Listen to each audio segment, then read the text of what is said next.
I don't know where to start with you. You've done a bit over the years, haven't you? I gather you don't see yourself as a rock star. No, not really, no. But you've been there. Very securely there for a couple of years, yeah, in America.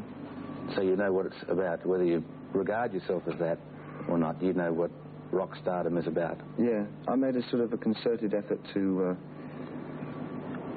leave a lot of that behind in America and come back and pretend that I'm a real person again. Is it hard to be a real person when you're a rock star? No, I keep slipping into hotels all the time. I like to sort of really think that I could go out and get a flat in some little really funky area of a city or something. And I do for a bit, and then I have to go away and do a tour or something. So. Yeah, because this rock star thing, you once described it, if you were reported accurately, as being a dreadful existence. And yet, yeah. I think every second 14-year-old in the Western world aspires to it at some time. Yeah. Why? I think that's really unfortunate. It's not an exciting existence at all if you play it like a rock star, I think. I think you can contribute a lot more to rock and roll music by referring to anything but rock and roll in your own lifestyle. What did you mean when you talked about the possibility of being sucked up by the vortex of the rock and roll circus? To become an absolute automaton in those circles, where you spend your life existing in a hotel generally, or a house in surrounded by Bel Air or something like that, and management cocooned, not allowed to sort of express yourself the way you want to express yourself. Or, yeah. But it's for himself. I mean, it's his way, and so I went away. Yeah, because some of your remarks after getting out of the circus seemed more down to earth than others. You talked about not having been on the streets for 3 years. Yeah. Not knowing how to book an airline ticket. That's absolutely correct. So that is... I still can't book an airline ticket. But I go there and try. It can be a freak. Then I get somebody else to do it. You seem to be working hard at being a real person now, whereas at one time in your career you seemed to work just as hard the other way to be a freaky character. Well, many characters. There were about 5 or 6 that I wrote for myself during the first years that I was working. And I became obsessed with each other, and they were slipping into my personality. So what was the cost of that to you, to play out that role? I think I lost a lot of myself, and I came out of it as a vacuum. And so I had to fill it up with something, so I came back to Europe and tried to start travelling as much as possible. So you lost in the mind for a start? Very much so, yeah. How about general health? No, my health has always been pretty good, Doctor. I'll cough.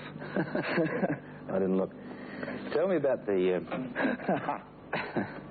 the cocoon, this apparatus of management. Yeah. Tell me about that cocoon when you're inside it. It starts off where once upon a time I would go and choose my own clothes for, going out in, for instance. This is sort of using a most obvious choice. And then one finds that people want to give you clothes instead when you sort of start going up the so-called ladder of that particular kind of success, and the clothes come to you, and then the management start getting you the clothes instead, so you don't have to go out shopping. So then suddenly you're no longer in shops anymore. You only have an enormous sort of 30 or 40 mile long car, which takes you maybe 10 yards down the road instead of walking. I mean, I'm exaggerating a bit. No, but I've seen it. Well, we all see it so often with so many people that they don't take telephone calls for a start. No, everything's relayed. You transport it everywhere without you making it.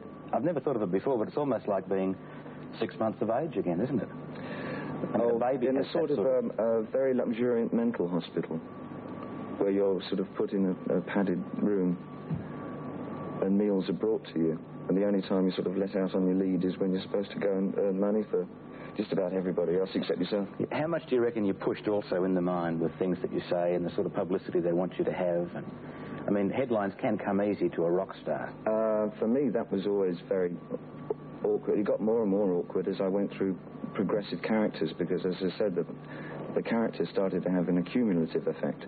And I was slipping from one to the other, because what my purpose in the beginning, when I never wanted to actually be a rock and roll star. That was where it all went wrong. This is what went wrong.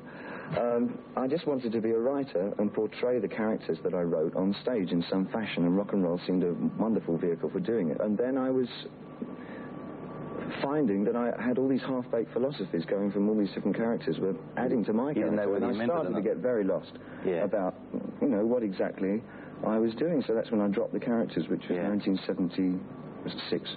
I don't want to create a precedent and give you an interview which doesn't mention the bisexual thing. Yeah. But I only want to raise it in this context. Headlines do come easy in that situation, and of course that was your most famous one. And that's a genuine statement from me. That wasn't a character saying that.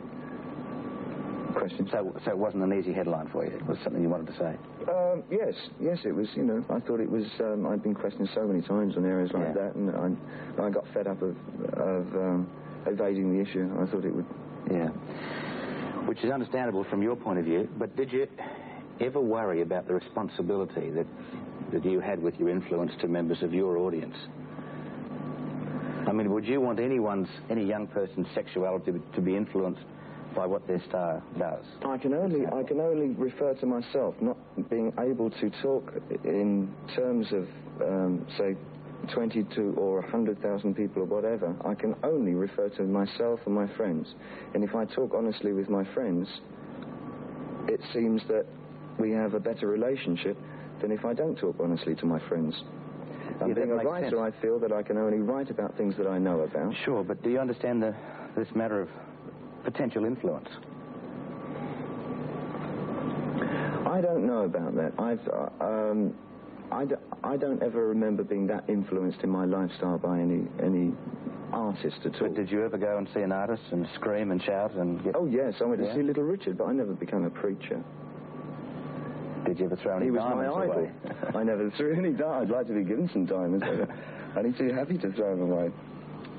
But this whole mechanism, which is the stardom of the man who gets the top in rock, it is a monster, isn't it? Yes, it is. It's quite demagogic. Not just for those who go to drugs and the buffers that you talked about, but I suppose those who just fall off the top and can't cope with the difference. I don't know many. Honestly, I don't know many people in the music area. A lot of the people that I know are artists at different levels in just regular painting or in, I suppose, avant-garde music or something, but I don't know the circuits at all. Your reputation is very sound musically, which I don't need to tell you. You know, you're regarded as... I'm a musical poseur, actually. I'm very lucky about the accidents that I find in the studio that sound fairly musical. Well, I wonder whether your posing is more in show business than in music.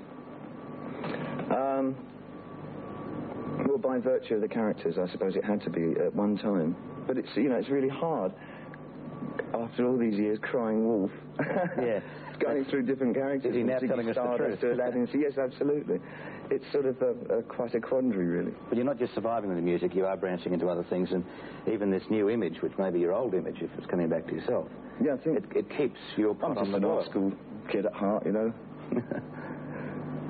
Really? Yeah.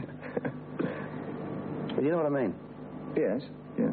This new character, even if it's you just being you, it's just, it's new interest. It's I think that, all right, if there's anything that at all studied about what I'm doing at the moment, say in an interview situation like this, is that I will, to the best of my ability, project far out as possible with whatever I feel is available to me to do that. But I'm projecting on a very sort of real level as far as I'm concerned at this very... I'm trying to think now, am I projecting an image? I don't think so. Yeah. I'm projecting as much as I can what I feel about the way I'm living at the moment. Yeah, it's not a natural situation anyway to talk like this, isn't it? All those people and little winking lights just looking. So you've made Just a Gigolo. Is that the new way for David Bowie to go, movies? I'd like to think that it would possibly lead to directing movies. I think every small boy wants to, in working out the interrelationship between this section of it and that section. But I'd like to do a few films as an actor to gain more experience, of course. More about the hardware and technology of it all, I think. Yeah. So you'd be relying on your intrinsic talents and not your upfront personality. Yes, absolutely. Yeah. Is that a special challenge to show you can do it? Oh, yes. Yeah, I think I have to do a lot of things to prove to myself that I am still valid as an artist. Good luck, David. We hope to get you back when you pull off the next one. It's been a great pleasure being here. Thanks, David. Bye-bye. David Bowie, the new David Bowie, and he's just proved himself certainly in Australia with his concert series, which sold out instantly wherever he went. And his new challenge, at least in Australia, will be the release of the film Just a Gigolo, and we'll have to wait and see how that goes. Back with more in just